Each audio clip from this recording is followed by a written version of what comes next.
Forgiveness is one of the most difficult and powerful acts a human being can experience. When we are wounded, betrayed, or deeply tells us to hold on to pain. Yet at the very center of the gospel stands a radical message: forgiveness. The gospel does not begin with human effort, it begins with divine forgiveness. Before humanity sought God, God extended mercy. Forgiveness is not an afterthought, it is the foundation. Every person stands in need of forgiveness. No one lives without fault. The gospel confronts human brokenness honestly while offering grace freely. Forgiveness begins with God's initiative. He moves toward humanity, not away from it. His love reaches across separation and invites reconciliation. True forgiveness is costly. It absorbs the weight of the offense instead of passing it on. In the gospel, forgiveness is not cheap grace, it carries sacrifice. At the heart of Christianity, justice and mercy converge. Forgiveness does not ignore wrongdoing, it satisfies justice while offering mercy. Forgiveness does not pretend harm never happened. It acknowledges pain fully while choosing not to let it define the future. Unforgiveness weighs heavily on the heart. It binds us to the past and keeps wounds open. Holding resentment often harms the one who holds it. Forgiveness brings freedom. When resentment is released, the heart finds space to breathe again. The act of forgiving breaks invisible chains. Jesus consistently taught forgiveness, even in moments of extreme injustice. His life demonstrated that mercy triumphs over retaliation. Forgiveness is most powerful when extended to the undeserving. Grace loses meaning if it is only offered to those who earn it. Recognizing our own need for mercy cultivates humility. It becomes difficult to withhold forgiveness when we remember how much we have been forgiven.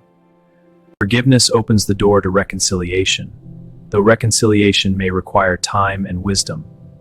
Forgiveness restores the possibility of healing. Many struggle more with self-forgiveness than forgiving others. The gospel speaks peace to guilty hearts and assures that grace covers even personal failure.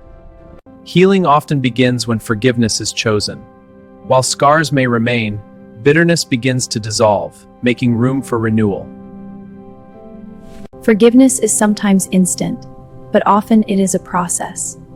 It may require repeated surrender, especially when pain resurfaces. Forgiveness feels unnatural because injustice feels real. When wronged, our minds replay the offense, and our hearts demand fairness. Letting go can feel like surrendering justice itself. Forgiveness is not weakness, it is strength under control. It takes courage to respond with grace rather than retaliation. Forgiveness interrupts cycles of revenge. It stops pain from spreading to the next generation. God's forgiveness is not partial. It is full, decisive, and transformative. He does not forgive halfway. Communities grounded in forgiveness reflect the heart of the gospel. Mercy fosters unity where division once existed. To live forgiven is to live differently. Gratitude replaces pride, and mercy shapes daily choices. Forgiveness is not only theological, it is practical. It affects families, friendships, workplaces, and communities. Forgiveness is not easy, but it is powerful. It reflects God's heart, restores broken relationships, and sets captives free. At the heart of the gospel stands forgiveness, extended, received, and lived. Remove forgiveness, and the gospel loses its center. It is the heartbeat of redemption and the doorway to transformation.